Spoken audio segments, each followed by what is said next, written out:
আসসালামু আলাইকুম রহমতুল্লাহ বরকাত। সম্মানিত দর্শক শ্রোতা, আপনারা দেখতে পাচ্ছেন এবং নিশ্চয়ই বুঝতে পারছেন যে এটি হচ্ছে মসজিদের ওযুখানা। তো আমরা এক ভাইয়ের কাছে আসছি যিনি নিয়মিত মসজিদ পরিষ্কার করে থাকেন এবং তার একটা স্বপ্ন যে গাজীপুরে প্রত্যেকটা মসজিদ তিনি পরিষ্কার করবেন।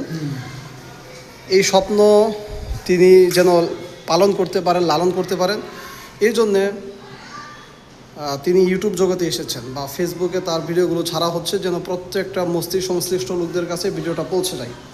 এক্ষেত্রে আপনারা নিশ্চয়ই সহযোগিতা করবেন। আপনারা চাইলে প্রত্যেকটা মসজিদ সংশ্লিষ্ট যারা লোক আছে তাদের কাছে ভিডিওটি পৌঁছে দিতে পারেন এবং তার ফোন নম্বরও দিয়ে দেওয়া হবে।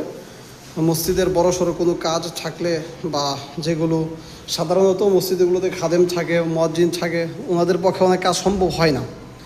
ভাই, আপনি তো জানেন যে মসজিদগুলোতে খাদেম মুয়াজ্জিন সবই থাকে, তারপরেও কেন আপনি এভাবে কাজ করে যাচ্ছেন? আল্লাহর সন্তুষ্টির জন্য। আল্লাহর সন্তুষ্টির জন্য। তাছাড়া তো বিশাল মসজিদ এক খাদেম এক মুয়াজ্জিনের পক্ষে সম্ভব হয় না, তাই না? তাই।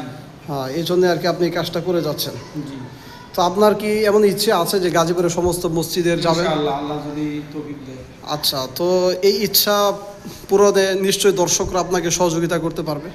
তারা আপনার ভিডিও যদি বেশি বেশি শেয়ার করে তাহলে নিশ্চয়ই আপনি সমস্ত মসজিদ সংশ্লিষ্ট যারা লোক আছে তাদের কাছে আপনার ভিডিও বার্তা পৌঁছে যাবে এবং তারা নিশ্চয়ই আপনার সাথে যোগাযোগ করবেন।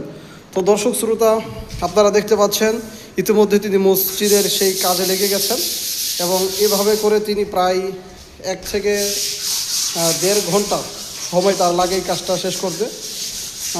তিনি শুধু আপনাদের থেকে একটু উৎসাহ চান এবং তিনি চান যে মানুষ যেন এই কাজ থেকে শিক্ষা নেয়। আসলে দুনিয়া আমাদের ক্ষণস্থায়ী। মসজিদের এই খুঁটিনাটি কাজ মহান আল্লাহ তাআলার কাজে আমাদেরকে, মহান আল্লাহ তাআলার সান্নিধ্য লাভে আমাদেরকে অনেকটা কাছে নিয়ে যাবে। দেখতে পাচ্ছেন অনেক ময়লা।